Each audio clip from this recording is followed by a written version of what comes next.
lomba yaitu di tune up FV atau nama kerennya itu engine maintenance dan troubleshooting. Sudah dibagi lembanya semuanya ya Pak. Itu adalah salah satu lembar juri Pak. Jadi juri itu biasanya pegang lembar yang modelnya seperti itu Pak. Poin-poin penilaiannya pun juga kurang lebih sama seperti itu Pak. Nah, karena saya ambil juga di LKS sebelumnya ya Pak. Jadi yang menjadi poin penilaian atau poin penting di engine maintenance dan troubleshooting yang pertama adalah preparation Pak. Ya, ini tak bagi menjadi beberapa sub ya Pak. Ada preparation, ada pemeriksaan baterai, pemeriksaan oli mesin, pemeriksaan induksi udara, ya, pemeriksaan sistem pendingin, pemeriksaan drip belt, konfirmasi problem Pak, ada troubleshooting. Setelah itu menyimpulkan terkait dengan engine maintenance-nya Pak. Ini saja sebenarnya Pak, dibagi subnya seperti ini. Cuman di beberapa kegiatan LKS masih ada banyak kekurangan Pak, ya. Terutama untuk siswa-siswa yang kadang-kadang bingung Pak, ya. Mungkin ya ini Pak, masih kurang pelatihan di sekolah. Harapannya dengan pelatihan ini nanti bisa diteruskan ke siswanya yang nantinya akan ikut berkegiatan LKS di tahun 2025. Sebenarnya siswanya mau diajak sini Pak, tapi ya itu tadi Pak Farid dijelaskan bahwasanya siswa itu kan tiap tahun berganti. Tapi kalau guru pembimbing pasti itu saja ya Pak, tiap tahunnya hampir sama. Jadi kita tekankan di guru pembimbingnya. Ini di preparation Pak, ya. Di preparation, di poin penilaiannya yang pertama Pak, ada konfirmasi masalah. Tapi ini dilakukan setelah masang vendor cover saja Pak, ya. Konfirmasi masalah itu seperti apa Pak? Konfirmasi problem, ya. Jadi yang namanya engine maintenance kan perbaikan di sistem mesin ya Pak. Berarti sudah dipastikan ketika LKS itu mesinnya bermasalah, ya.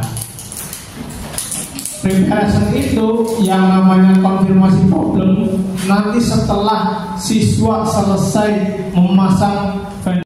Jangan ujuk-ujuk langsung melakukan pemeriksaan di area oli mesin. Itu yang menjadi kurang pas di logika kita Pak. Karena kita kan harus berpikir logika ya Pak. Yang namanya kita mau mengerjakan suatu problem kan harus tahu problemnya apa dulu Pak. Enggak ujuk-ujuk langsung mengerjakan. Jadi setelah itu Pak, coba dilakukan on-kan kunci kontak dulu Pak. Kunci kontaknya di on. Biasanya kalau ada problem di area FV kan bisa juga cek engine-nya mati ya Pak. Kalau mobil-mobil yang lama, Avanza lama itu kalau di trouble di area FV cek engine-nya biasanya mati, bener ya Pak? Nah itu harapannya nanti dikonfirmasi. Jadi konfirmasinya itu nggak asal-asal di starter nggak mau nyala. Maksudnya nggak mau nyala itu apa? Apakah dia starter mau starter enggak, terus mesinnya yang nggak mau nyala atau starternya yang nggak mau nyala? Biasanya saya bingungnya di situ Pak. Jadi ketika ada konfirmasi mesin nggak mau hidup, itu pasti langsung saya cross dan kasih nilai 0. Karena apa Pak? Konfirmasi itu nggak sesimpel itu.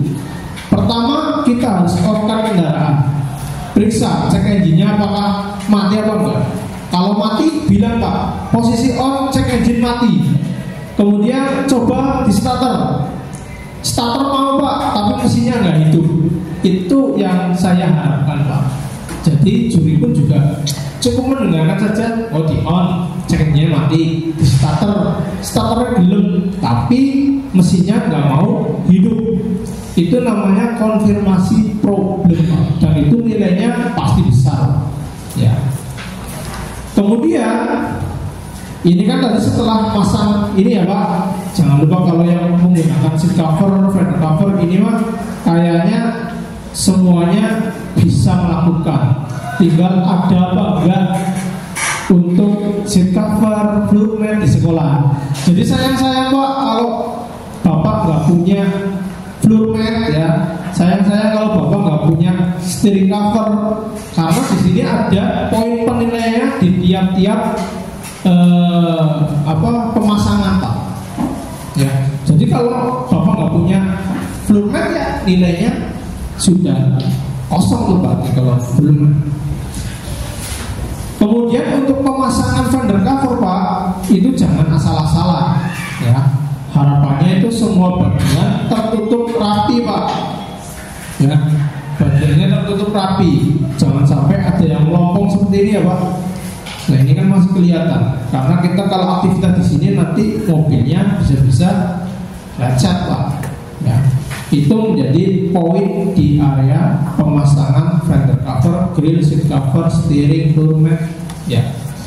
Kemudian ada penggunaan prosedur kerja. Ini SOP Pak. Ini dinilai nanti setelah selesai.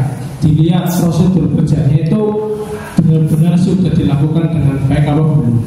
Dia pakai wear packnya baik atau enggak ya. Kemudian ada aksesoris, mungkin ada yang pakai cincin ya, jam tangan itu pasti cross di sini Pak. Ya. Kemudian pakainya wajib safety shoes Pak. Kalau nggak pakai safety shoes, nanti di kolom prosedur kerjanya itu nilainya pun bakalan 0 Pak. Kemudian ada yang namanya cek awal. Nah ini Pak, ini dikerjakan nanti setelah sebelum Pak. Kita kan biasanya dikasihkan job sheet ya Pak siswa. Itu kan biasanya baca bla bla bla bla bla bla. Setelah itu ada yang namanya pemeriksaan alat.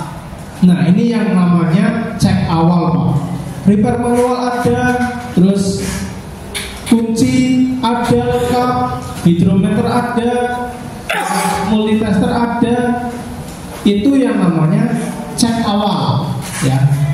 Jadi kalau siswa menyebutkan itu dan melakukan pemeriksaan itu, cek awalnya dapat nilai maksimal. Kalau ujuk-ujuk setelah baca langsung melakukan masa fender cover dan lain-lain, itu namanya cek awalnya kurang maksimal Pak.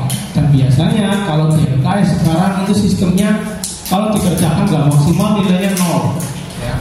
Kalau dikerjakan benar baru dapat nilai maksimal. Itu tergantung kebijakan di tiap-tiap kabupaten. Kalau juri biasanya ngarah penake ya Pak, biar nggak ada kegaduhan yang kayak gitu. Orang poin-poin setengah-setengah langsung nilainya 0, tapi di situ pasti ada keterangan. Kemudian penggunaan tools dengan benar, ini pun juga nanti dinilai di akhir Pak, karena kita harus tahu dulu tuh ya penggunaan dari awal alatnya sampai dengan akhir. Kebersihan dan kerapian tool. Nah ini Pak, kebersihan itu boleh dilakukan di awal dan juga di akhir itu bagus Pak. Tapi kalau dilakukan di akhir aja, itu biasanya ada juri yang wah kok memang awalnya dibersihin. Tapi ada juga ketika akhir itu nilainya maksimal. Tapi kalau bisa itu di awal dan juga di akhir Pak. Ya. Jadi mungkin ada yang pakai ini ya Pak, pelap ya, mana sih ngelapi mobilnya biasanya. Kemudian ada yang pakai pel ya, di pel keliling kendaraan ya. Itu salah satu sebagai bentuk kebersihan dan kerapian ya di area kerja maupun tool ataupun alat Pak. Jadi alatnya nanti di akhir itu wajib dibersihkan. Dan juga tempat kerjanya pun juga wajib dibersihkan. Kayak gitu. Kemudian tadi menggunakan seat cover ini saya rasa aman Pak semuanya Pak, tinggal pengadaan. Nah harapannya masangnya seperti ini Pak, rapet ya, nggak ada yang kebuka. Untuk PPRS ada yang mau dikonfirmasi Pak? Monggo Pak Basit. Tadi untuk kebersihan kendaraan itu cukup bagian yang kita kerjakan aja tuh bagaimana Pak? Ya, jadi untuk kebersihan ini harapannya di akhir itu wajib dikerjakan Pak. Yang dikerjakan apa? Yang dikerjakan adalah di mana kita melakukan aktivitas. Misalnya handle pintu depan kanan atau pintu supir ya, kita kan masuk selalu di situ. Jadi itu wajib nanti dibersihkan pakai kain bersih Pak. Kemudian masang fender cover, kan ada kemungkinan juga kotor di area fender dan juga grillnya. Itu dibersihin di area situ Pak. Tapi pakai kain yang baik Pak. Jangan kain banyak olinya buat ngelap, itu justru tambah kotor. Setelah itu di area sekitar kendaraan Pak, kadang-kadang ada juri yang iseng Pak. Juri iseng lagi salak ya, misalnya ya salak kulitnya dibuang ya di situ. Nah kalau nggak kemenangan Pak, itu poinnya di kebersihan kurang. Tapi kalau sampai ketahuan enak kulit salak kayak ini juri iseng nih, nah itu poinnya maksimal Pak. Itu keisengan biasanya seperti itu Pak. Untuk kaca kan biasanya kalau kelistrikan bodi itu gimana Pak? Perlu nggak kaca depan? Kalau kelistrikan bodi berarti itu kita kan membuka pintunya handle ya Pak. Jadi cukup handle-nya aja, tapi semua pintu Pak. Karena kita kan melakukan kegiatan atau aktivitasnya di semua pintu. Berarti sapuan air nggak usah? Gimana? Sapuan air bekas, misalnya pemeriksaan wiper washer. Oh nggak usah. Nggak usah. Kalau itu nggak usah. Biarin aja. Oke Pak, kita masuk ke poin pemeriksaan baterai. Nah biasanya kan setelah sudah konfirmasi Pak, tadi kan masang fender cover dulu, konfirmasi sudah selesai, pemeriksaan awal itu adalah melakukan pemeriksaan di baterai. Ini sebenarnya fleksibel Pak. Kalau di lembar juri itu diagnosanya dulu ya Pak, yang dikerjakan ya Pak.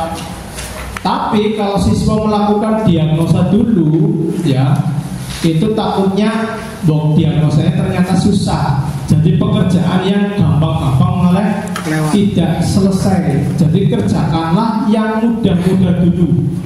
Itu boleh dikerjakan secara acak Pak. Ya, misal pengen ngecek olinya di sini, setelah itu pendingin baru baterainya, boleh seperti itu Pak. Tapi yang ingin saya sampaikan, smooth operasinya itu di baterai dulu sebenarnya Pak. Tapi monggo nanti smooth operation di sekolah mau dibikin seperti apa, mungkin. Pemeriksaannya yang pertama adalah tegangan ya Pak.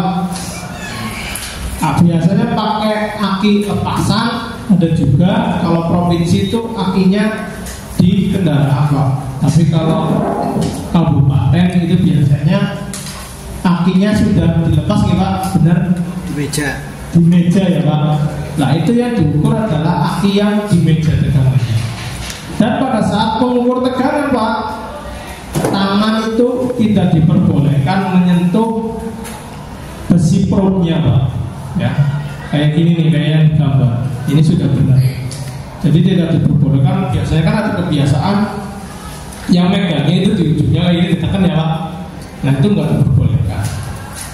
Dan harapannya ketika melakukan pemeriksaan di area baterai itu pakailah SOP yang benar Pak. Keselamatan kerjanya harus dilakukan. Pakai sarung tangan, pakai kacamata ya Pak. Jangan lupa Pak. Karena takutnya Pak, ketika lagi pakai hidrotester ya Pak, kena mata. Itu nanti harapannya disediakan untuk kacamata. Ya, itu kacamata berfungsi hanya saat pemeriksaan baterai saja atau terus sampai selesai? Itu kacamata hanya pemeriksaan baterai saja Pak, karena ditakutkan gasnya Pak itu ke mata, itu nanti di keselamatan kerjanya kurang. Seperti itu untuk tegangan baterai Pak. Gampang lah tegangan baterai, biasanya nilainya maksimal semua. Kotak baterai Pak, ini adalah pemeriksaan yang mungkin kalau Bapak berpikir ini gampang, tapi aktualnya Pak, dari sekitar 20-an siswa yang benar paling cuma 5 Pak. Ya. Jadi pemeriksaan baterai itu periksa di semua kotaknya Pak. Ya, jangan hanya periksa kotak di samping-sampingnya aja atau depan sama belakang sama atas. Ya namanya kotak itu sisinya kan banyak ya Pak. Itu jangan lupa bawahnya juga dicek Pak, karena kita nggak tahu kalau ternyata bawahnya itu sudah menggelembung. Jadi baterainya Pak boleh diangkat atau boleh dimiringkan. Sisi bawah baterai aman, nggak ada terjadinya deformasi ataupun kebocoran gitu Pak. Itu yang sering salah Pak, dan nilainya langsung 0 Pak kalau saya Pak. Kebetulan saya itu spesialis juri Jun apa, jadi dari tahun 2019 sampai 2024 itu posnya saya di Jun up terus Pak. Saya juga nggak tahu dulu, selalunya dikasih di Jun up, jadi sudah hafal Pak kalau Jun apa. Ya, itu wajib. Ini standar provinsi Pak. Kalau provinsi pun itu malah lebih ekstrim lagi. Kondisinya kan pasang baterainya. Jadi untuk memeriksa sisi kotak di bawah itu wajib dilepas Pak. Dilepas, diangkat sedikit. Gitu. Kemudian pemeriksaan berat jenis Pak. Kalau berat jenis berarti alatnya itu harus benar-benar yang baik Pak, jangan sampai alatnya ternyata sobek nih di area sininya. Itu nanti tinggal dibaca aja Pak. Yang penting tegak lurus Pak, dan pengoperasiannya benar. Insya Allah kalau poin ini mudah Pak, dapat nilai fullnya Pak. Ya. Kemudian pemeriksaan tutup baterai, tidak ada sumbatan di sini keterangannya Pak. Baiknya itu lepas semua tutupnya dulu Pak. Ya. Kalau semuanya, tapi biasanya kebijakan di tiap-tiap kabupaten berbeda. Ada yang mungkin cuma 2 yang dilepas, yang 2 dilepas, kemudian di terawang Pak, itu kan ada lubangnya ya, lubang uapnya di terawang. Apakah ada sumbatan apa enggak? Setelah itu jangan lupa disemprot Pak sebagai tindakan pemeriksaannya kita Pak. Walaupun itu sudah oke, tapi tetap disemprot Pak. Gitu ya. SOP-nya gimana Pak? SOP-nya kayak gitu Pak. SOP nyemprotnya gimana? Disemprot biasa dari arah ininya Pak, atas. Ya, dari atas ini. Dilepas, nanti kan lubang dari atas tutup, itu ada lubangnya, tinggal disemprot aja. Gitu. Itu ya Pak. Kemudian pemeriksaan dan perawatan full baterai. Nah ini terminalnya Pak. Jadi Bapak harus siapkan sikat kawat atau amplas Pak. Yang minimal pakai amplas. Walaupun mungkin di situ fullnya sudah terlihat rusak ya Pak. Ya sebutin saja. Pemeriksaan full baterai di situ sudah rusak Pak, dengan yang gopal ataupun bahkan patah gitu ya Pak. Itu disebutkan saja. Nanti jangan lupa dilakukan perbaikan dengan mengamplas Pak. Ya, diamplas. Apakah takarannya rendah, tetap harus diamplas, baru dibersihkan pakai lap. Itu nanti dapat nilai maksimal di pemeriksaan full baterai. Kemudian volume elektrolit baterai Pak. Nah ini juga perlu diperhatikan bahwasanya ya mungkin lah penglihatan dari adik-adik itu bagus ya Pak. Tapi harapannya untuk memastikan juri itu pakai senter Pak, kan lebih jelas lagi tuh Pak. Ya kalau pakai senter itu kalau saya biasanya masih wah ini benar-benar dicek, nggak asal lihat wah penuh Pak. Cara penyenterannya dari atas apa dari samping? Karena itu boleh dari samping Pak, nggak apa-apa. Dari samping kan juga kelihatan Pak. Sel 1 masih cukup, sel 2 cukup, sel sampai sel 6 masih cukup Pak. Ya. Tidak ditentukan sel 1 itu yang dulu apa plus dulu? Tidak ditentukan Pak. Kalau itu bebas, bebas Pak. Gitu ya. Dan jangan lupa ada simpulan di tiap-tiap pemeriksaan Pak. Kalau semisal tadi kotak baterai ternyata ada yang lembung, ya. Tapi di hidrometer atau berat jenisnya masih bagus. Terus tegangannya itu masih bagus. Berarti kesimpulannya apa Pak? Kesimpulannya adalah artinya tetap harus dilakukan penggantian karena sudah gelembung, ya, potensi pecah. Atau mungkin kotaknya bagus tapi ternyata berat jenisnya jelek, itu harus dilakukan apa? Itu buat meyakinkan juri Pak pada saat proses pemeriksaan. Jadi harapannya itu lagi ngecek apa, dia tahu kerusakannya dan juga bisa menyimpulkan Pak, apakah itu masih baik digunakan atau harus dilakukan perawatan atau penggantian. Kemudian ada namanya pemeriksaan sistem pelumasan Pak dan juga induksi udara. Kalau pelumasan saya rasa sudah bisa semuanya ya Pak. Ini gampang Pak, ya. Tinggal dipsticknya ditarik, dibersihkan pakai lap dulu Pak. Baru nanti dicelupin lagi. Setelah itu ditarik lagi, nanti dicek volumenya masih cukup apa enggak. Yang kedua viskositas Pak. Nah ini yang mungkin harus berhati-hati Pak. Viskositas itu nggak bisa asal dilihat saja. Mungkin warnanya baik ya Pak, tapi nggak tahu viskositasnya itu masih baik apa enggak. Jadi pertama warnanya dulu Pak. Warnanya masih jernih, cek viskositasnya. Viskositas hanya bisa dicek menggunakan indera raba ya. Jadi harus kena kulit kita. Jadi mungkin nanti yang sudah pakai sarung tangan dilepas dulu Pak, ya, dilepas dulu. Itu nanti ditempelin situ, dirasakan. Viskositasnya masih baik, berarti nggak perlu dilakukan penggantian. Gitu. Itu kesalahan di pemeriksaan oli mesin biasanya di viskositas, dia cuma dilihat aja. Oli mesin keruh, saran dilakukan penggantian, tapi dia nggak cek viskositasnya, hanya lihat fisik aja. Itu cross Pak nilainya Pak. Kemudian ada pemeriksaan dan perawatan filter udara. Nah ini Pak yang hampir semua siswa itu kadang-kadang sok keliru Pak. Ya. Ini ada filter udara, jenisnya mesinnya apa Pak? K3 ya Pak, untuk Avanza. Bentuknya seperti ini benar ya Pak? Nah, cara membersihkannya seperti apa Pak? Kalau yang Bapak guru ketahui, ya. Dari bawah. Dari atas. Dari mana? Dari sini semprotnya. Ya. Ikutin alur. Nah, benar ya Pak. Jadi nanti yang diterangkan sama siswanya itu jangan dari in X in. Itu kadang-kadang suka bingung. Jadi yang ditekankan adalah arah aliran udara masuknya itu dari mana dulu. Ya. Ini kan udara masuk dari sini, dari bawah ya Pak. Dari bawah pastinya akan terperangkap di bawah, ya, sisi bawah nih.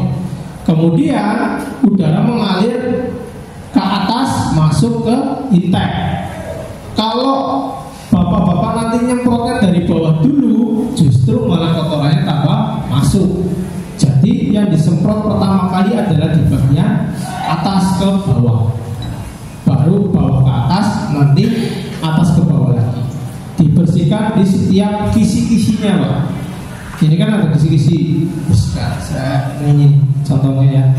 Bersihkan dari kisi-kisi, dibalik, bersihkan lagi, nanti balik lagi. Ini kalau bisa disebutkan jurinya, ya, disebutkan di depan juri. Biar juri itu enggak anggapannya, wah, bersihnya asal-asalan, asal semprot-semprot, nggak tahu sisi mana dulu yang disemprot. Nah, dipastikan jurinya itu diterangkan ya Bapak. Pak, yang saya semprot dulu di bagian sini karena yang terperangkap itu di sisi bawah. Jadi saya semprot di bagian atas. Atas dulu, bawah, baru atas lagi. Seperti itu. Itu pasti nilainya maksimal Pak. Karena seringkali asal semprot, ya, banyaknya kebalik.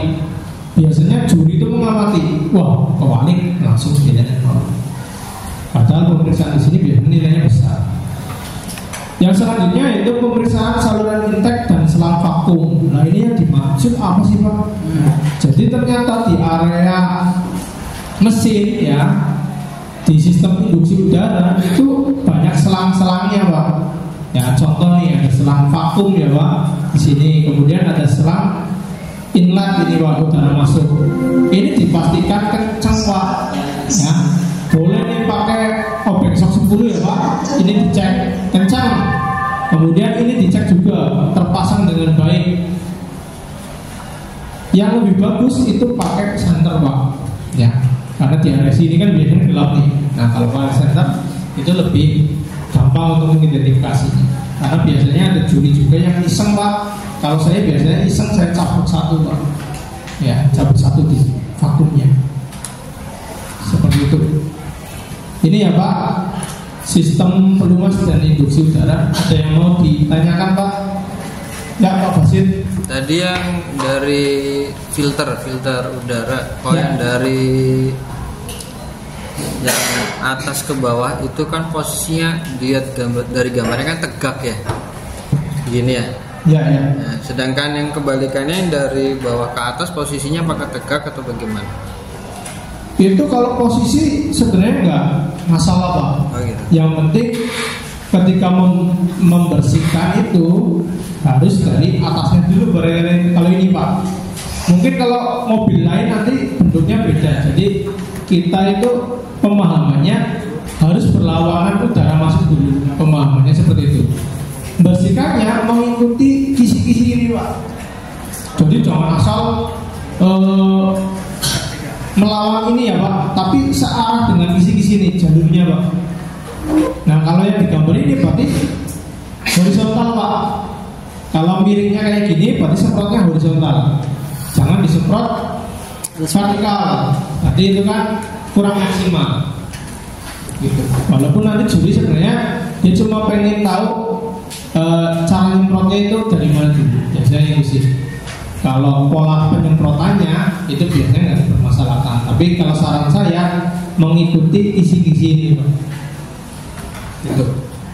Ini Pak Farid. Untuk PCV itu kan tersambung dengan pipa vakumnya kan keras. Ya. Itu kemarin saya nyoba pas latihan berkala sama anak-anak, kalau dilepas itu pecah. Ya. Nah itu gimana? Itu jangan ada problem di situ Pak. Nggak usah berarti standar pemeriksaannya bagaimana maksudnya? Kalau ini cukup dia kondisinya kepasang ya udah. Begitu. Iya visual. Kalau ini visual Pak, diyakinkan dengan kita ya memegang goyang-goyang kenceng gitu lah. Gitu. Makanya pakai Pak. Tapi kalau problem sampai lepas vakum saya menjelaskan. Karena biasanya Avanza yang lama itu pasti pecah. Sudah keras. Ada lagi Pak di area pemeriksaan sistem pelumasan dan induksi udara. Ada Pak.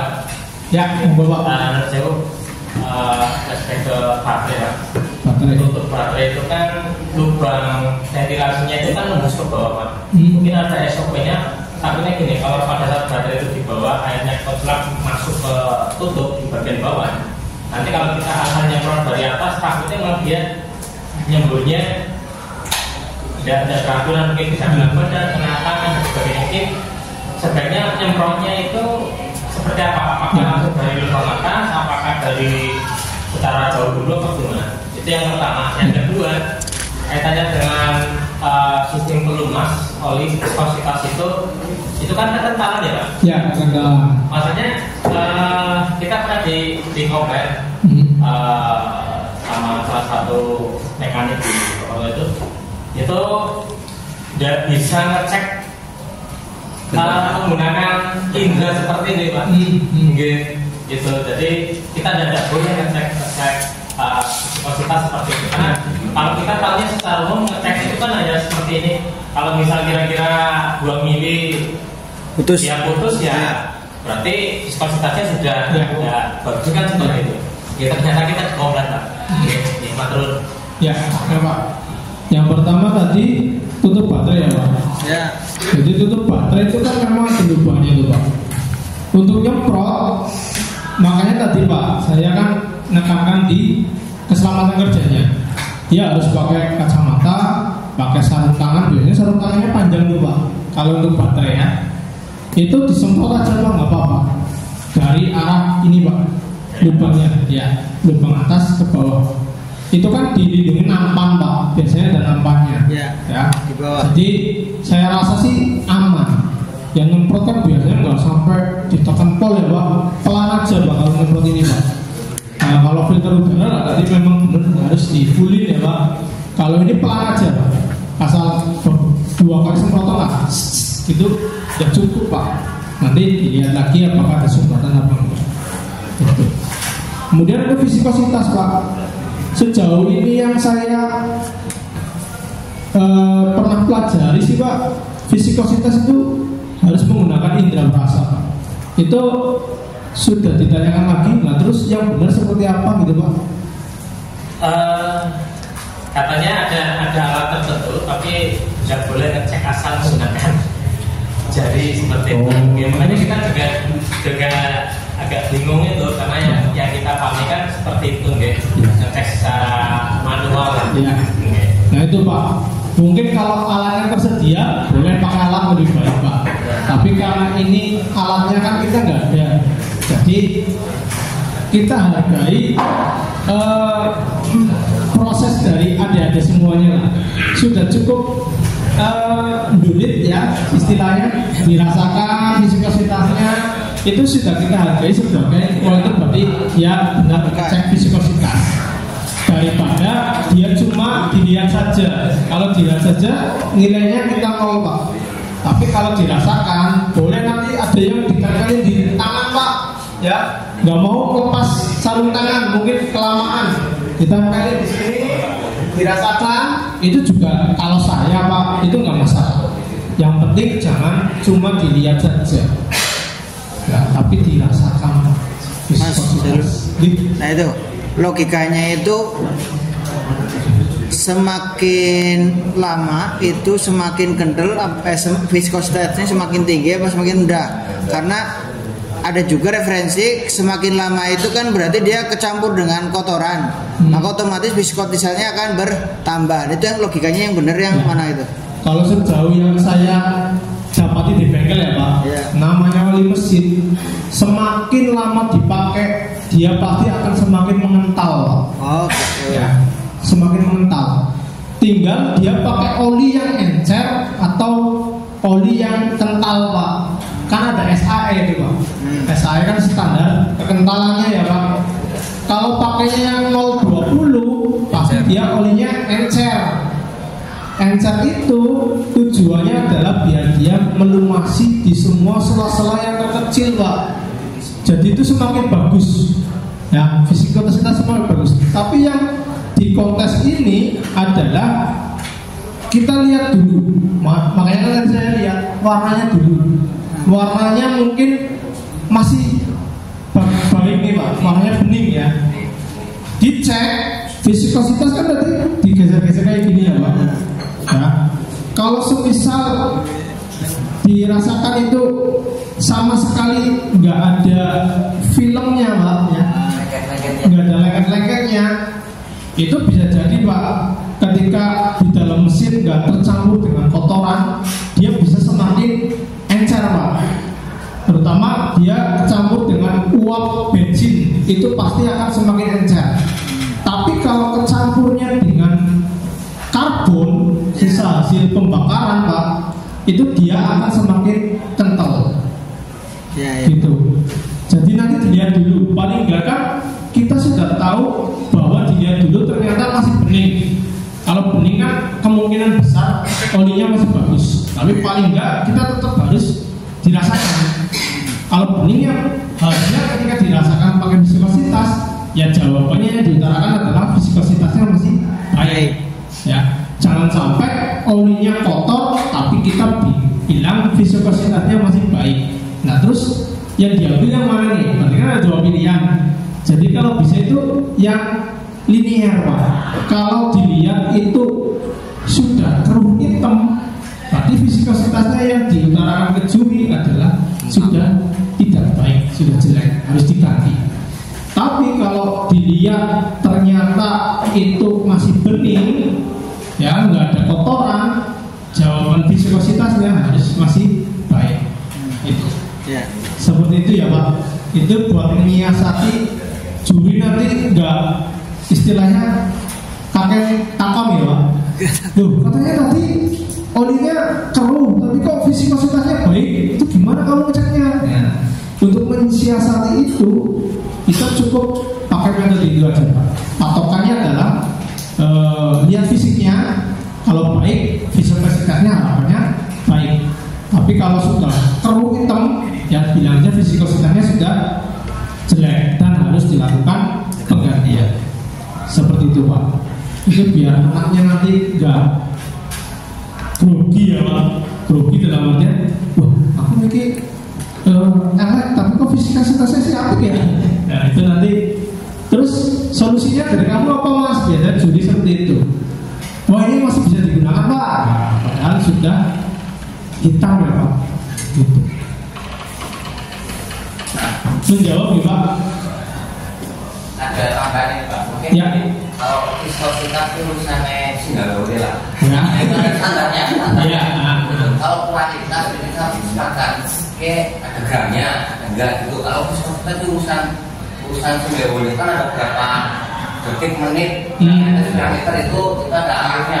Jadi kalau kita mungkin kualitas mungkin. Ya. Ya kalau kualitas itu Pak kita Ya. dilihat Pak. Itu ya. Itu ada mungkin. Dilihat dulu. Pokoknya kalau dilihat masih bening Pak. Ya pasti viskositas mengikuti. Seperti itu. Dilanjut nih Pak. Pak, satu lagi. Gini, Untuk pemakaian masker perlu di job yang mana Pak? pemakaian masker itu di pemeriksaan baterai Pak. Ya, jadi baterai itu yang harus dipakai sarung tangan, masker, sama kacamata Pak. Itu wajib dipakai. Tambahan Pak, kalau misalkan kita melaksanakan perawatan filter udara itu kan biasanya kotor nih Pak. Itu masker perlu dipakai lagi enggak Pak? Itu boleh dipakai. Boleh dipakai. Iya. Sarung-sarungnya itu Pak, sarung-sarungnya karet, kain atau apa? Kalau untuk ini Pak, ya baterai, otomatis karena cairan itu bisa ngerembes ya Pak. Kalau kain itu baiknya di sini pakainya karet.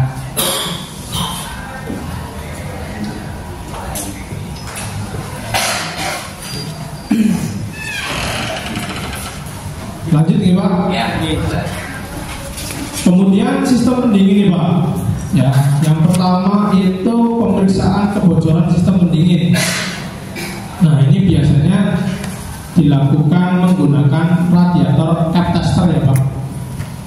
Pastikan bahwasanya radiator cap tester di tiap-tiap sekolah itu berfungsi dengan baik Pak. Karena biasanya banyak yang ternyata nggak bisa Pak. Kita kan kok ngembos terus. Saya juga bingung jadi juri. Oh, tadi temanmu aja banyak yang berhasil kok Mas. Kalau kamu nyalain dari medianya nggak bisa. Itu paling dari alatnya.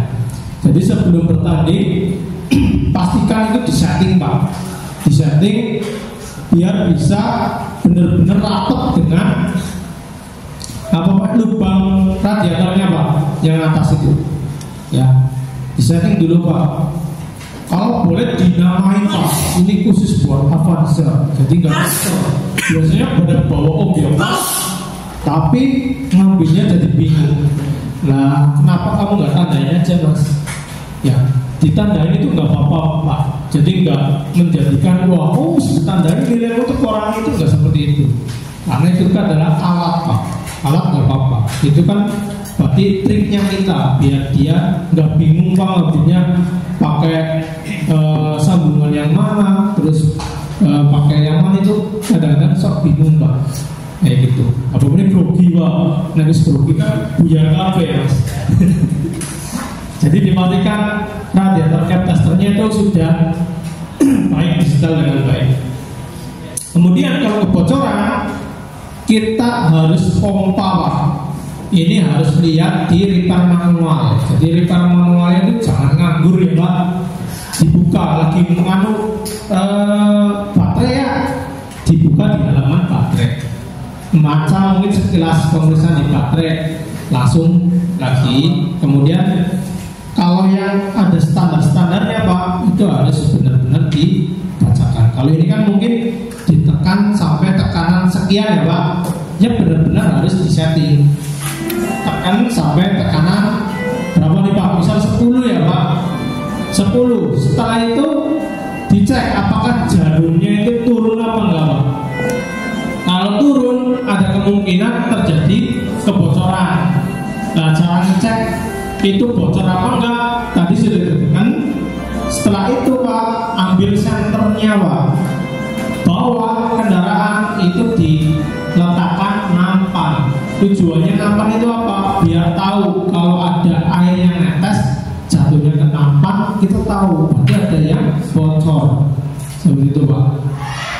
Itu diperiksa di atas dulu Pak, di atas selang-selangnya, upper tank, kemudian upper hose, kemudian di area water pump, selang bypass. Itu benar-benar harus, kalau bisa itu disuarakan Pak. Upper tank tidak ada kebocoran, upper hose tidak bocor, selang bypass tidak ada yang bocor, radiator tidak ada yang bocor, lower tank tidak ada kebocoran. Seperti itu Pak. Jadi benar-benar siswa itu melakukan, jangan hanya ditekan jarum tidak turun, nggak ada kebocoran. Nah, yang namanya kebocoran kan nggak mesti bocornya itu besar ya Pak, bisa juga kecil. Dimana kalau kecil itu turunnya nanti bakalan lambat. Tapi kalau baru ditekan hanya paling 5 detik langsung itu nggak bisa Pak. Tetap walaupun dia nggak turun, tetap harus diperiksa secara detail. Kayak gitu. Itu di area kebocoran Pak. Ini juga sering saya kasih nilai kecil Pak. Ya, kalau sampai nggak pakai center Pak, secara detail itu nilainya 0 Pak.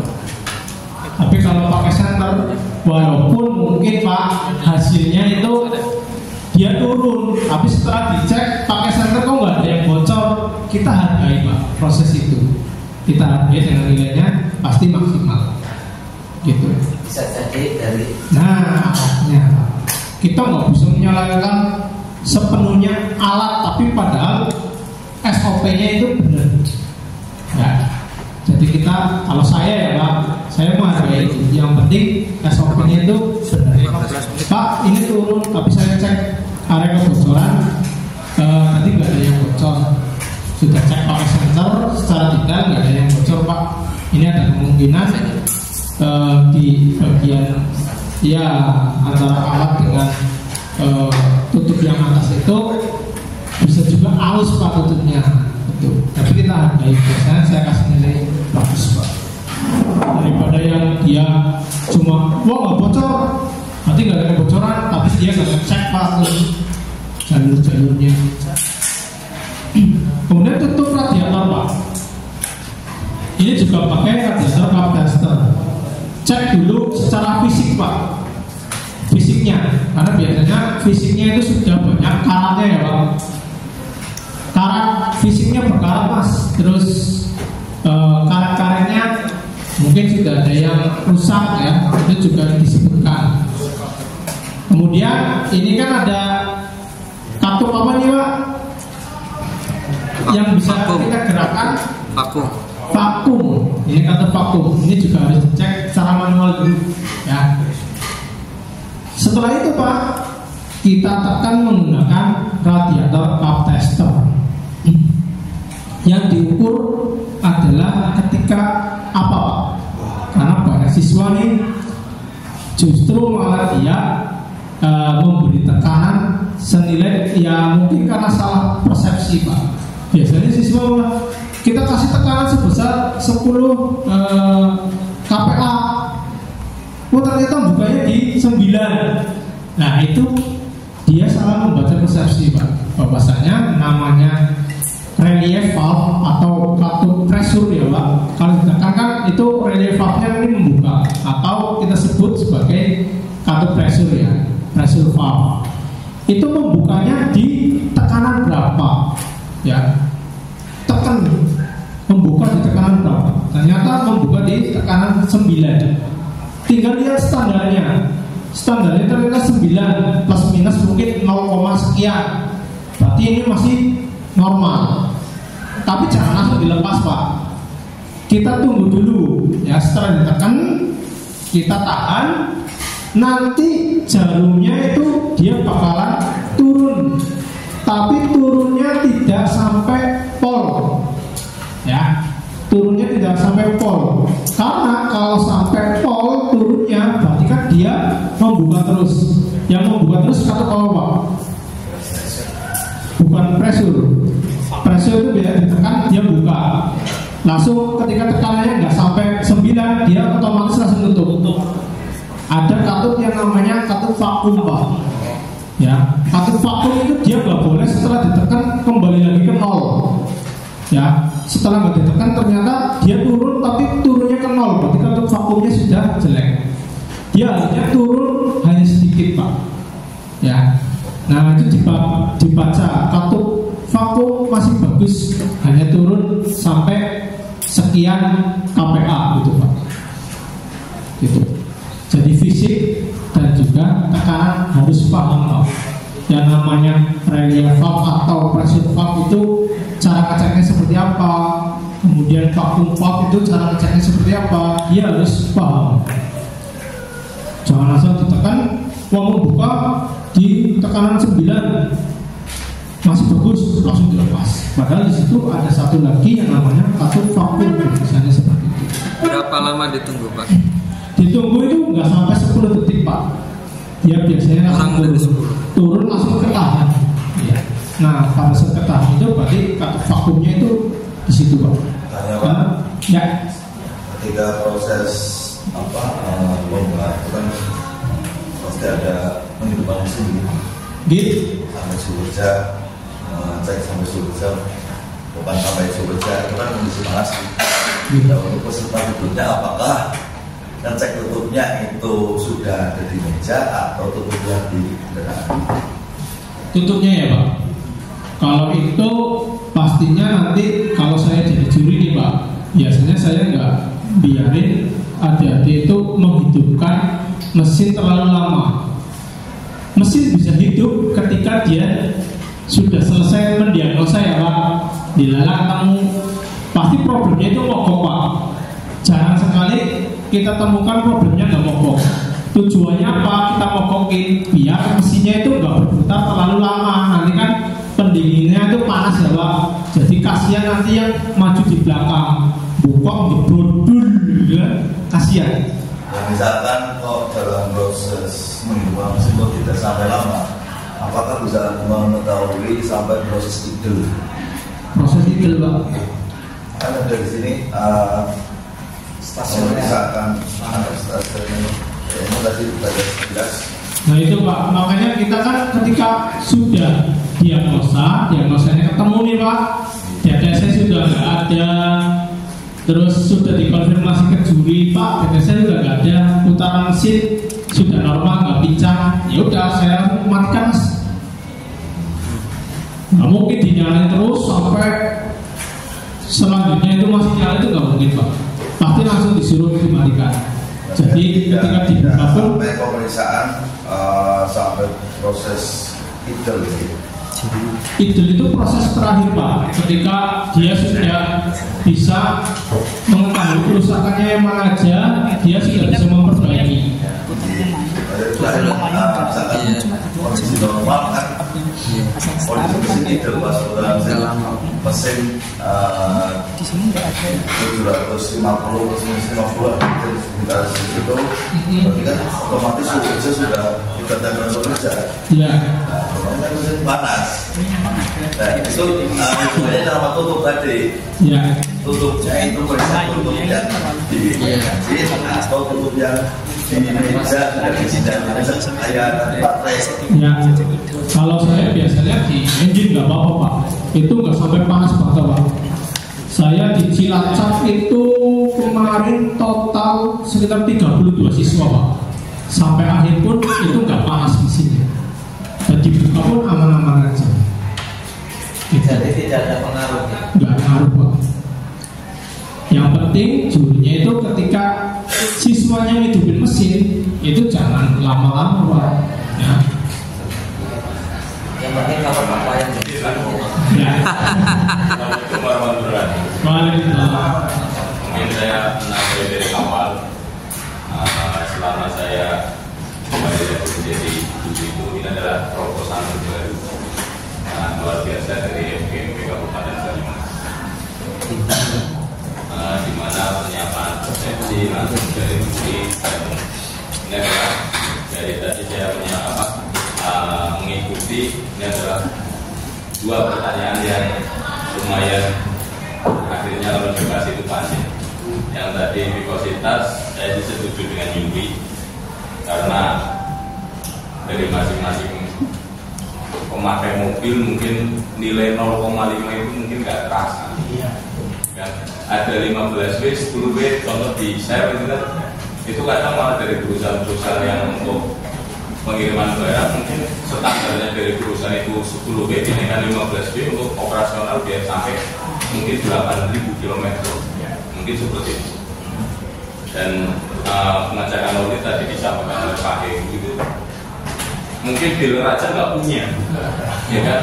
Karena pemakainya KM, kita pilih bulan, ya kan?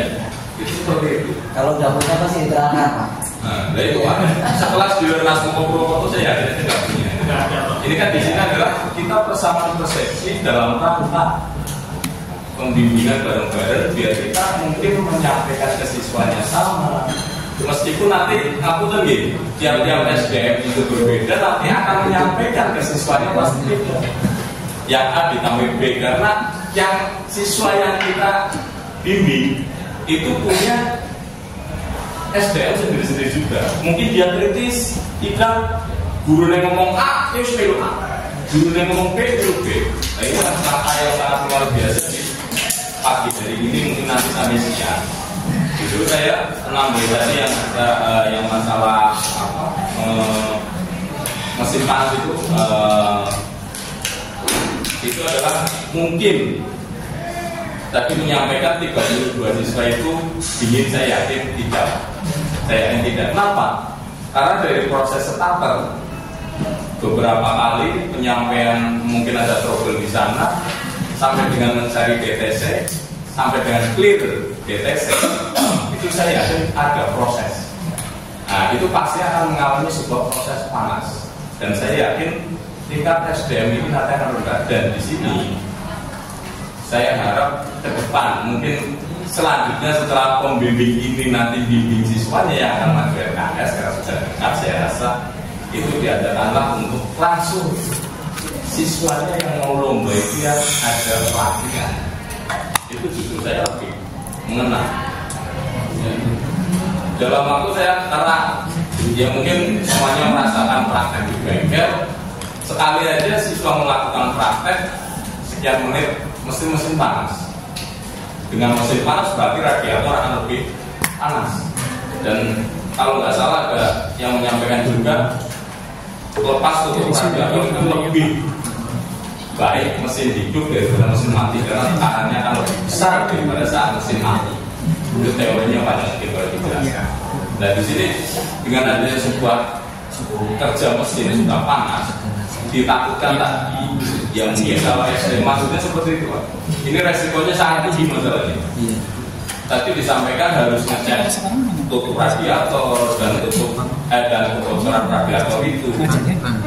Dan nanti yang paling penting lagi, dia nggak kadang kan ngaku tuh mobilnya sewa dan sebagainya. Kadang siswa asal dan kan terjadi sebuah mungkin kamu ya untuk tingkat provinsi atau apalagi tingkat nasional mungkin beda. Ini kan tingkat kabupaten, tinggal kita bersama bersiap untuk materi saya sudah yakin. Ini adalah hal yang sangat luar biasa apalagi dari Nasmo. Tapi persamaan persepsi ini yang mungkin kita butuhkan bersamaan. Ya, nanti ujung-ujungnya adalah kenapa?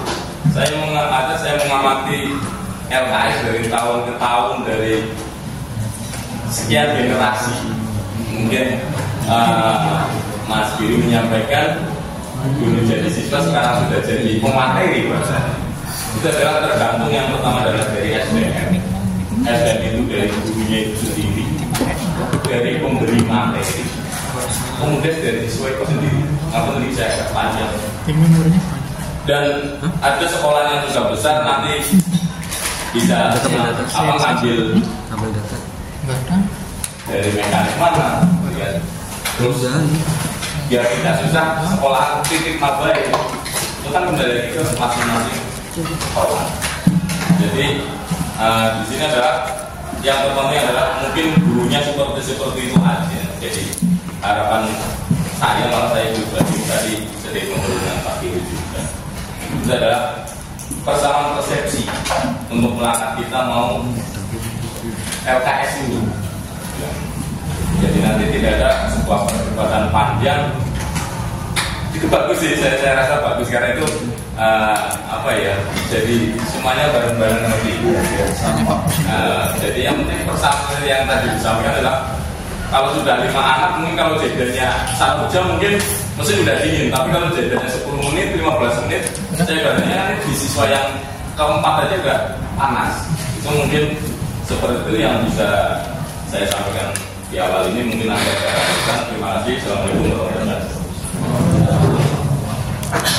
Terima kasih Pak untuk masukannya ya Pak. Itu berarti ini Pak, nanti tinggal di koordinasi saja Pak. Mau pemeriksaan radiatornya itu di unit yang sama atau di unit yang berbeda yang dingin gitu ya Pak. Kalau saya sih monggo Pak, kita kembalikan. Kalau ini kan saya di sini sebagai ini aja Pak, memberikan yang terjadi di LKS yang lain sih sebelumnya belum pernah ada seperti itu Pak, yang pakai pemeriksaan radiatornya pakai unit yang berbeda, itu saya belum pernah mengalami. Tapi kalau di sini mau seperti itu gimana? Saya cuma ini aja Pak, menyampaikan yang saya dapat di pengalaman saya ini. Tapi sejauh ini sih yang saya rasa aman-aman aja. Yang penting itu tadi, ketika sudah mesin hidup, problemnya sudah ketemu, jangan lama-lama menghidupkan mesinnya, segera dimatikan. Itu kan ada gap, kalau nggak salah itu sekitar 15 menit lah, paling nggak kan mesin itu sudah paling nggak aman untuk dibuka. Dan bukanya pun pastinya sudah ada triknya masing-masing Pak. Kalau saya Pak, triknya itu buka dulu yang di reservoir Pak. Nanti diangkat tuh selangnya, jangan nyentuh air dulu. Kalau menyentuh air nanti ketika kita buka pelan-pelan yang di radiator, tekanannya nggak bisa teralirkan Pak. Ya, jadi nyemprot. Tapi kalau kita angkat sedikit, baru kita kendorin yang ditutup Pak, itu dia akan ngembosin bes nanti akan masuk ke reservoir. Itu insya Allah kalau dibuka dia nggak bakal nyembur Pak. Jadi perlu latihan biar ada dia tahu triknya Pak. Mungkin nanti di sekolah, wah ini mesinnya udah panas, coba kamu buka biar tahu triknya Pak, biar nggak nyembur itu seperti apa. Gitu. Tapi untuk pemeriksaan atau pengukuran itu nggak ada pengaruh terkait dengan panas ya Pak. Kalau misal panas berarti hasil ukurnya berbeda dengan yang lain, itu enggak ada seperti itu. Itu Pak, tapi itu masukan Pak Farid ya, jadi nanti bisa dikoordinasi aja dengan teman-teman yang lain. Berarti kalau nanti pengen pemeriksaan sistem pendinginnya itu terpisah ya Pak, biar dingin terus ya Pak, itu berarti harus unitnya nambah Pak, seperti itu.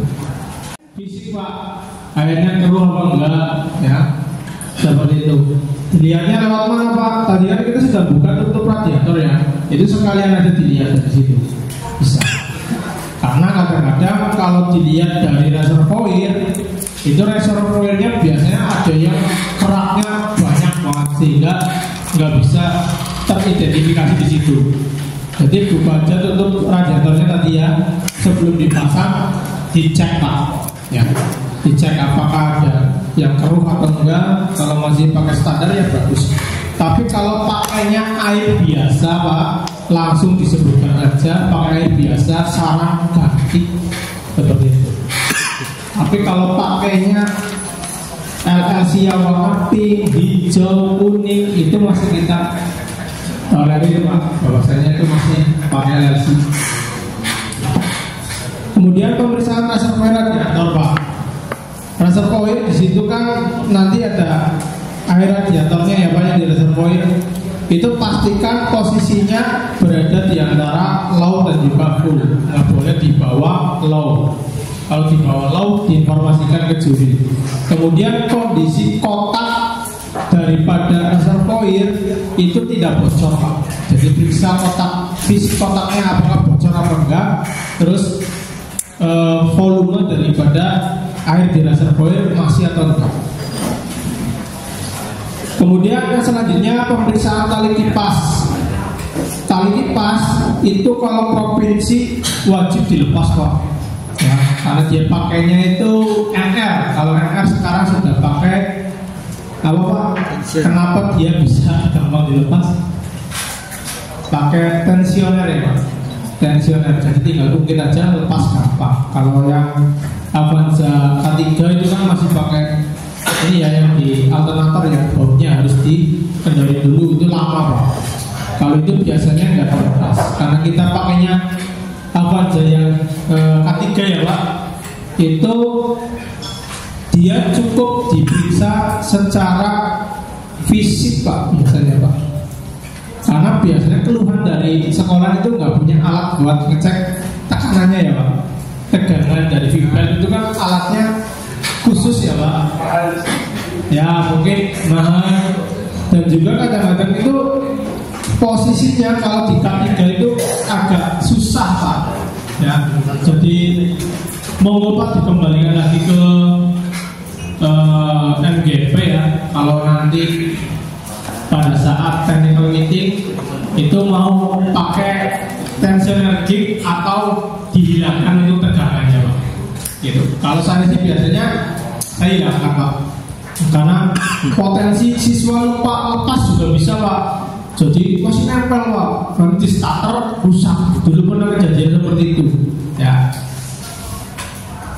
Itu. Fisiknya Pak retak atau tidak Pak? Ya. Sama jangan lupa walaupun di situ nggak ada pemeriksaan tegangan ya Pak, tapi ya paling apa itu harus ditekan pakai ini lah, ya, tangan. Disampaikan aja nggak Bapak, itu buat menambah ya. Biasanya juri itu lebih suka kalau ada siswa yang benar-benar detail pemeriksaan. Mas Jalur, Ya. penekanan pakai tangannya itu sampai batas apa Pak, atau standarnya bagaimana? Standarnya harus pakai alat Mas. Oh gitu. Iya. Kalau pakai tangan sebenarnya nggak bisa. Iya, ini cuma formalis saja. Ya. Ini tegangan, oke. Tapi kalau memang besok pas technical meeting tegangan dihilangkan, hanya fisik saja, ya malah lebih enak gitu. Kemudian kita masuk ke penggunaan workshop manual, pembacaan EWD ya, electric wiring diagram, dan menghidupkan mesin. Nah, kita masuk ke troubleshooting yang pertama Pak. Troubleshooting pertama adalah di bagian sistem kontrol mesin Pak. Ya, biasanya dimatikan di relay FV, relay fuel pump, kemudian ada fuse FV, fuse engine, bisa juga di fuse backup. Ya, tinggal nanti jurinya mau mutus di area mana. Tapi secara kalau saya amati Pak, dari zaman dulu sampai sekarang, kalau yang pakainya adalah K3 itu biasanya paling kisarannya ini Pak, fuse FV, fuse engine, relay FV, relay fuel pump, biasanya 40 ya. Ada yang 4-4-nya di problem, ada yang diambil relaynya dimatiin satu, fuse-nya dimatiin satu, tinggal pilih tuh. Jadi kalau mau contek-contekan biasanya susah. Tadi kamu apa? Fuse FV-nya si pedot. Nah, barang aku mah maju kok, bukan fuse EV ya, tapi fuse backup itu nggak masalah Pak, itu haknya dari juri. Yang jelas di situ biasanya yang diputus fuse satu, relaynya juga satu. Kan jadi kita ngambang ya Pak, terus yang rusak yang mana? Nah oleh karena itu otomatis diceknya ya tetap empat-empatnya Pak, dicek semuanya. Dengan cara apa? Membaca wiring diagram Pak. Jadi siswa nanti harus punya electric wiring diagram. Kalau punyanya K3 saya rasa banyak ya Pak, sudah punya semua Pak. Ya.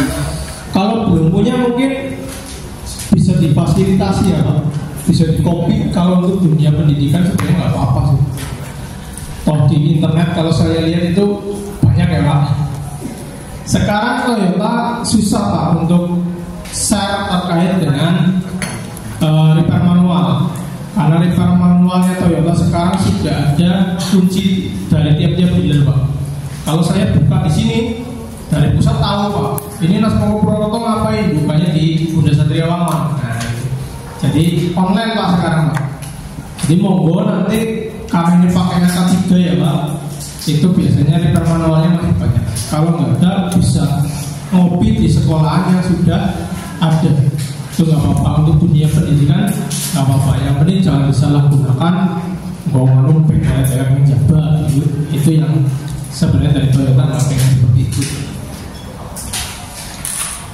Itu Pak, itu biasanya nanti siswa baca ya Pak urutannya dari baterai, kemudian ke relay EV, kemudian relay fuel pump, kemudian tadi melewati fuse apa bla bla bla bla.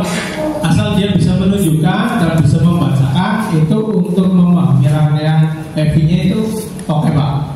Ya. Kemudian memeriksa fuse Pak. Nanti kan dia memeriksa fuse EV sama engine ya Pak. Kalau backup ini sebenarnya jarang Pak. Biasanya dia mainnya di EV sama engine, dua itu top Pak. Jadi cek fuse EV-nya apakah putus apa enggak. Cara memeriksa fuse itu wajib multitesternya dilakukan kalibrasi, dan itu harus diinformasikan Pak. Takutnya jurinya itu enggak benar. Kalibrasi multitester sudah 0, siap digunakan, itu disampaikan. Setelah itu jangan sekali-kali ketika melepas fuse itu kita terawang Pak, kayak terawang uang palsu atau enggak ya Pak. Itu kita cross Pak. Kalau saya cross karena itu menandakan bahwasanya dia nggak percaya diri terhadap apa yang mau dilakukan Pak. Cukup dengan dicek pakai multi saja, nggak usah diterawang. Oh ini putus Pak, saya cek pakai multi, ya benar putus, nggak usah seperti itu Pak. Boleh lah secara visual mungkin betulnya, tapi tidak amati aja Pak. Setelah itu dicek pakai multitester, jangan pakai metode terawang, itu nggak boleh. Itu standar provinsi seperti itu Pak. Mas Jalu, ya. Berarti kalibrasi multi itu pada saat mau persiapan alat dan di pemeriksaan EWD ini. Jadi kalau persiapan alat itu cukup ada apa tidak? Boleh langsung dikalibrasi juga nggak apa-apa. Jadi kalau sudah di awal, yang di sini nggak usah. Ya nggak usah. Nah, gitu ya. Berarti cukup sekali aja. Cukup sekali. Gitu. Kalau persiapan awal kan beda. Multitester ada, boleh ditambahin multitester ada. Kita coba kalibrasi normal, siap digunakan. Nanti juri otomatis nanti pada saat proses diagnosis di belakang itu nggak perlu kalibrasi pun juga nggak apa-apa. Tapi kalau mungkin tadi lupa di awal nggak proses kalibrasi, boleh pada saat akan melakukan pemeriksaan di fuse dikalibrasi nggak apa-apa. Gitu. Terus untuk pemeriksaan fuse itu kan kita memeriksa hubungannya. Ya. Yang dijelaskan itu cukup kita tidak ada hubungannya atau perlu kita membaca berapa tegangan yang terbaca, apa hambatan yang terbaca? Kalau putus biasanya kan itu nggak ada hambatannya ya, 0 ya, OL ya, over limit. Dia langsung bilang aja putus Pak, open circuit. Kalau bahasa kalian kan open circuit. Kalau mau bilang putus pun juga nggak apa-apa. Fuse EV-nya putus Pak, minta diganti berapa ampere, 5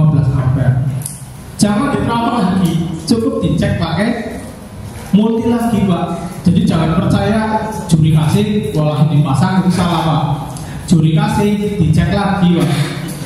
Oh ya ini enggak putus, baru dipasang. Habis itu Pak dicoba Pak starter lagi, atau kalau nggak di on cek engine-nya masih mati, berarti ada lagi problem di area yang lain. Misal tadi habis ngecek fuse EV, setelah itu ngecek fuse engine, ternyata fuse engine-nya normal, nggak ada problem, berarti langsung dipasang lagi. Setelah itu, setelah fuse kan tinggal relay Pak. Relaynya kan ada dua tuh, relay EV sama fuel pump, bener ya? Nah tinggal dicek relay EV-nya.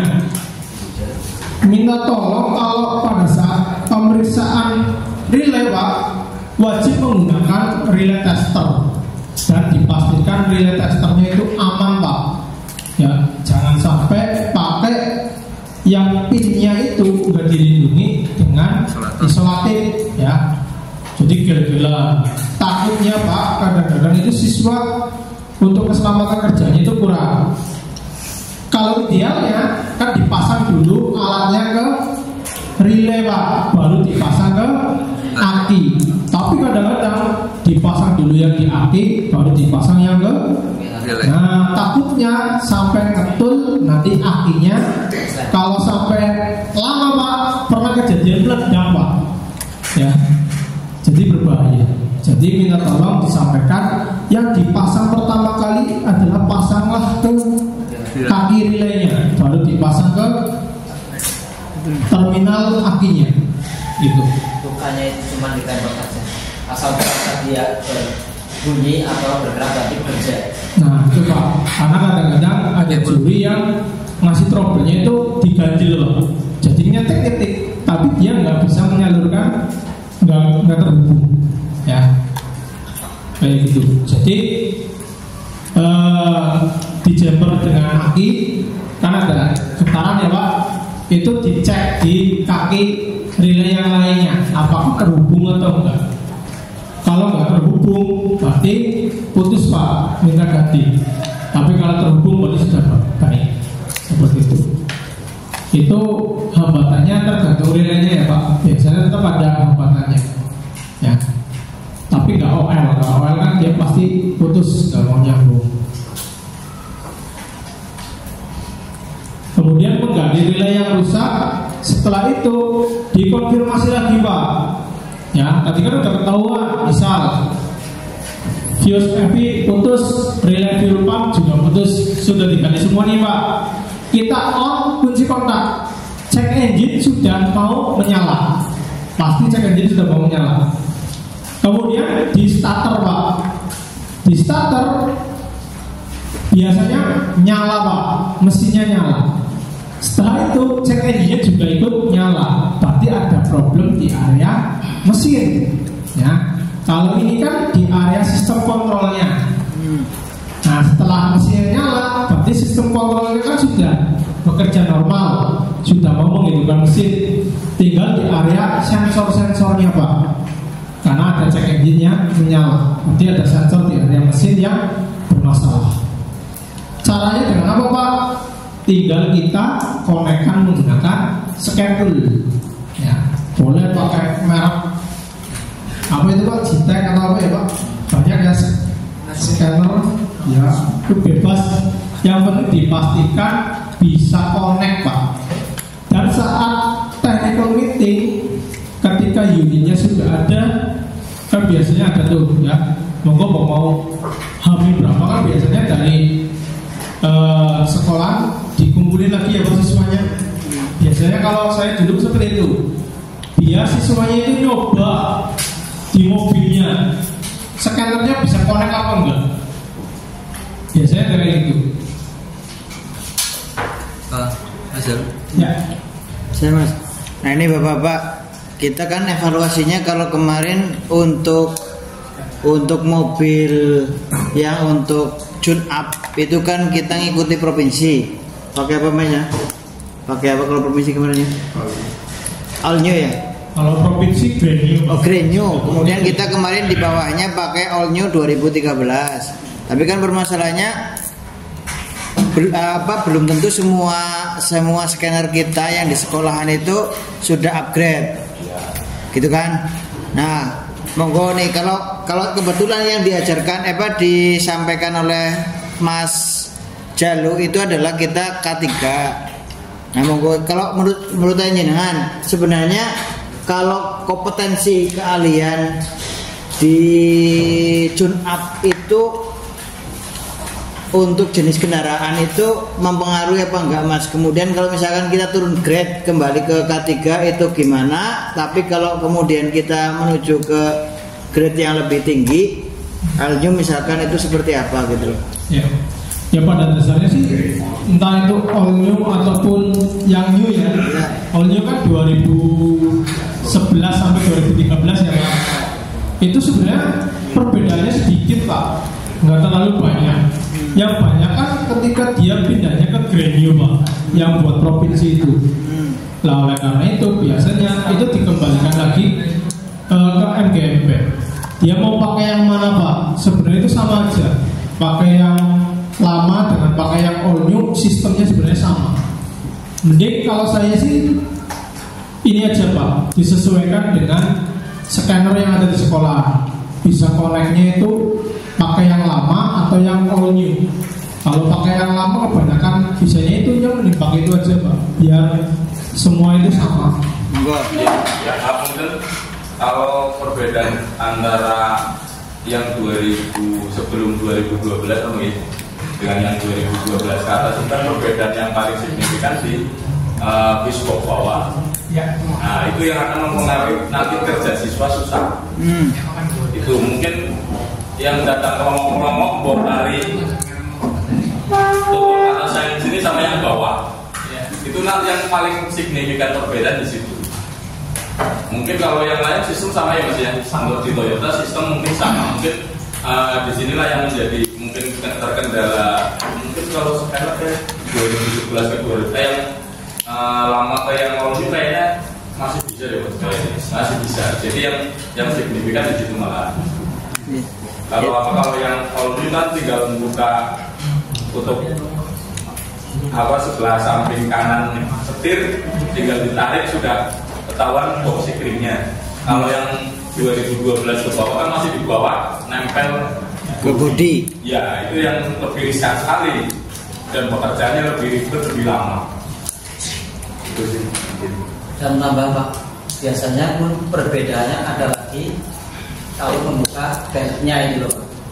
Kalau yang K3 kan otomatis gampang, kaki mudah, hanya diputar menggunakan beltnya. Kalau yang itu mesti mengendorkan dulu baut-baut yang tahun yang lamanya itu. Itu perbedaan juga. Jadi nanti pemeriksaan mau seperti apa, nah ini yang mesti disamakan. Ya. Kalau kendaraan mau Pak dikembalikan lagi. Kalau saran saya sih yang sekiranya nggak memberatkan buat sekolah yang lain gitu. Ya kalau semakin banyak yang punya unit itu otomatis kalau sekolah yang mungkin jauh-jauh pengen separingan kan lebih dekat. Nggak harus mungkin karena yang punya hanya di Bunda Satria jadi kesini semua kan nanti susah. Ya ramai gitu.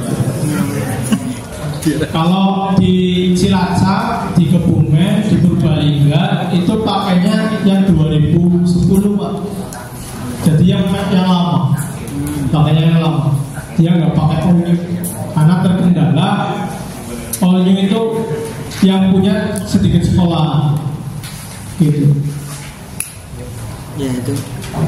Monggo nanti dirembuk dari tim MGMP. Punten Mas Jalu. Kembali ke halaman berikut sebelumnya. Itu kan ada memeriksa fuse, EV, EG, BK dan sebagainya. Itu misalnya kita meriksa fuse EV gitu ya. Setelah meriksa, apakah kita menghidupkan uji coba mesin dulu, apa langsung meriksa komponen listrikan yang lain? Ya, oke. Pertanyaannya bagus. Jadi pentingnya pengalaman ya. Jadi nanti ada di sekolah nanti harapannya itu sering mencoba sama paling enggak itu bikin simulasi problem. Coba ketika fuse EV dicabut yang terjadi di meter kombinasinya seperti apa. Coba ketika relay EV-nya kita lepas dan terjadi tiba kombinasinya seperti apa. Jadi dia nanti nggak kemana-mana Pak. Jadi fokusnya itu tahu ketika cek engine mati, berarti itu sistem kontrol mesin. Paling ya fuse EV, fuse engine, relay EV, relay fuel pump. Jadi jangan sampai cek engine mati kok malah dikonekkan dengan scanner, otomatis kemungkinan nggak bisa connect ya. Connect scanner itu kalau mesinnya sudah hidup seperti itu. Jadi kalau mesin masih mati, cek engine di on mati, otomatis di starter nggak bakalan hidup Pak ya. Jadi nggak perlu ketika sudah melakukan perbaikan di fuse EV diganti, dicoba starter lagi, itu nggak perlu, cukup di on aja. Kalau di on cek engine-nya sudah nyala, berarti kemungkinan problemnya sudah selesai, baru boleh di starter.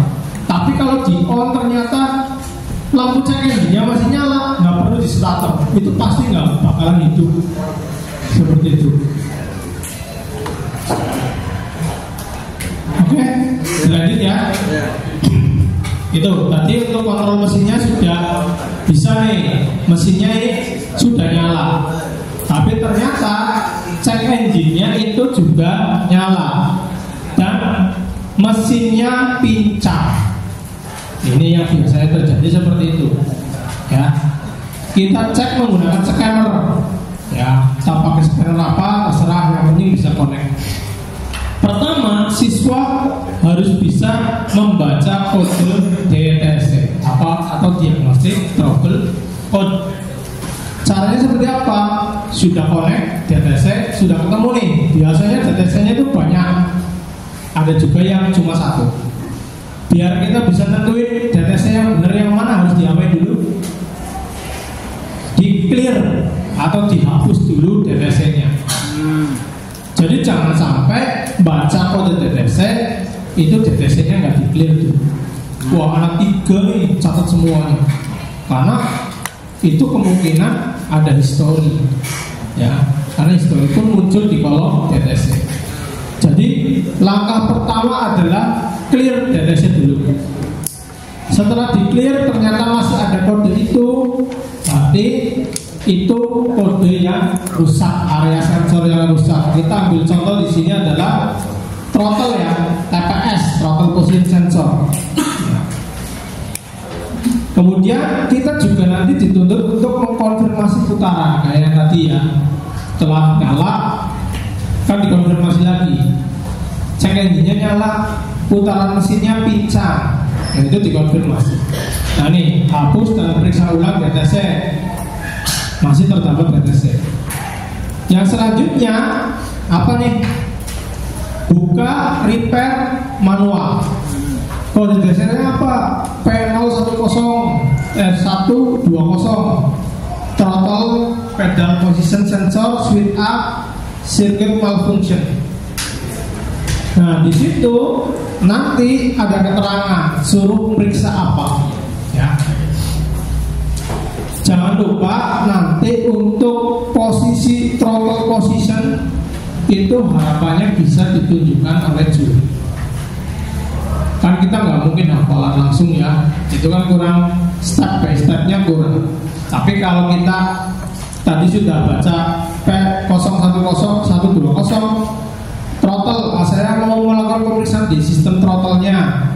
Pertama saya mau mengukur, misal di sini ya, kan ada tegangan VC tuh. Ya, VC itu tegangan dari ECM, biasanya 5 volt. Ya, saya mau mengukur tegangan VC. Letak posisi sensor throttle, ternyata di area engine ya, di dekat situ. Itu ditunjukkan letaknya di mana. Nah setelah itu lakukan perbaikan. Nah ternyata konektornya biasanya kan dilepas, ya, konektor lepas. Jadi ketika konektor itu terlepas, jangan langsung dipasang, tapi konfirmasi ke juri dulu. Pak, tadi saya mau mengukur tegangan VC, tapi ternyata ditemukan konektornya itu terlepas. Ya. Setelah itu cek tegangannya, ya. Di on, jangan lupa di on. Nanti kan di sini ada nih terminal VC sama E2. Kalau VC itu berarti yang dari ECM, E2 itu adalah massa bodi. Cukup dikasih pakai multi ya, ketegangan DC. Nanti pro positif ke VC, pro negatif ke E2. Nanti di situ pasti akan terukur 5 volt. Itu wajib 5 volt yang dari ECM. Setelah tegangannya sudah ada, ya udah tinggal bilang aja, Pak, untuk tegangan dari komputer ada, ini hanya open circuit saja. Izin untuk melakukan perbaikan dengan memasang kembali. Setelah itu dipasang kembali.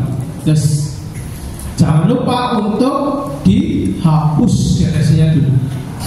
Ya, hapus. Setelah dihapus, baru kita coba hidupkan mesin. Jeng, untuk meter kombinasinya sudah mati, padam lampunya. Berarti area sensor sudah hilang nih, selesai ya. Tapi dilihat juga putaran mesinnya seperti apa. Ternyata putaran mesinnya masih pincang. Nah, pincang ini tinggal kita cari dari mana sumber dari pincang. Ini biasanya kalau kabupaten sih nggak sampai ini ya, biasanya kan cuma fuse heavy, relay ya. Setelah itu ada tambahan 1 sensor ya.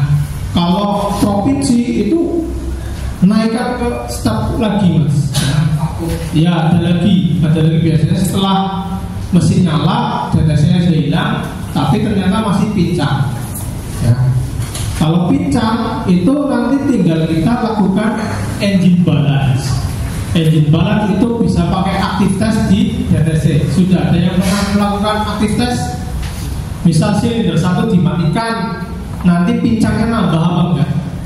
Kalau pincangnya nambah, berarti silinder 1 normal apa enggak? Normal.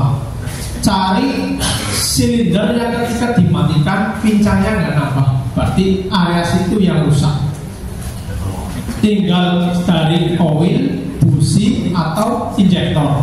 Nah ini logika diagnosanya lebih tajam lagi. Tapi saya rasa di tingkat kabupaten sih nggak sampai seperti ini. Ya, gitu. Nah, yang susah itu adalah kalau sensor kan tadi cek engine-nya nyala, ya. Sensor itu cek engine-nya pasti nyala karena itu membaca data. Tapi kalau injektor itu sensor apa bukan? Nah, injektor itu aktuator. Jadi dia tidak bisa memunculkan check engine. Biasanya kalau di kontes provinsi dia cukup menyebutkan silindernya yang bermasalah, ya, dengan cara tadi di active test. Karena dia pengen mengonfirmasi apakah siswa tahu active test. Active test itu mematikan misal sensornya mau ya. Injektor itu kan merupakan ini ya, aktuator ya, jadi dimatikan. Aktuatornya saya matikan, coba apakah di situ problemnya? Paham ya di sini ya? Gitu. Tapi saya rasa untuk kabupaten nggak sampai sini. Tapi kalau mau dicoba nggak apa-apa, biar siswanya itu tahu prosedur active test. Nih, ternyata di sini ditemukan soket injektornya terlepas. Setelah itu diukur tegangan. Nah, kalau aktuator pasti dia 12 volt. Sampai sini ada yang mau ditanyakan? Nah, ini biasanya serunya di sini. Ya. Bersejauh. Nggak ada? Lanjut ya. Apa bingung? Enggak.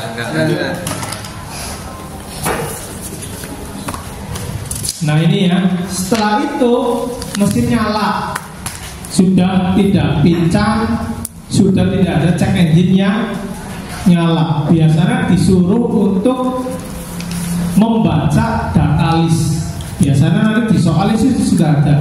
Coba baca data list injektor berapa, kemudian IGR advance berapa, engine speed berapa, coolant temperature berapa. Ini sih tinggal nurut saja di area scannernya.